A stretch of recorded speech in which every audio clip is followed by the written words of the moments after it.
ये प्रोसेस आपको नज़र आ रहा है। और साथ ही एक भाई हैं हमारे जो कि गुड़ बना रहे हैं। अब देखिए गुड़ ये इतना गर्म है ना, अगर आप और मैं हाथ लगाएं तो हमारा हाथ जल जाए और तकलीफ़ होना शुरू हो जाए।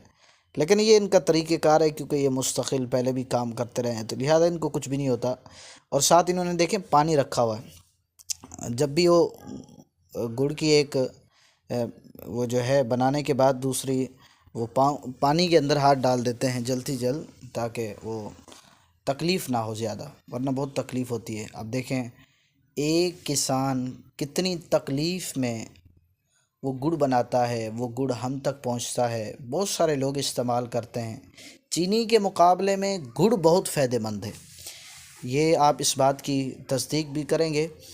और आप देखें सबसे पहले क्या करते हैं, गन्ने को का जो है काटा जाता है और उसको मशीन के अंदर डाला जाता है, जिससे उसका रस निकलता है। फिर उसके बाद ये आपके सामने वो देखें, इसके अंदर कढ़ा इसको बोलते हैं टब वगैरह बड़ा, इसके अंदर डालकर बहुत गर्म किया जाता है। काफ़ी घंटे के समझो इसमें आग लगाई जाती है इसके नीचे से, और ये चलता रहता है चलता रहता है चलता रहता है, बहुत कम हो जाता है, फिर इसको निकाला जाता है।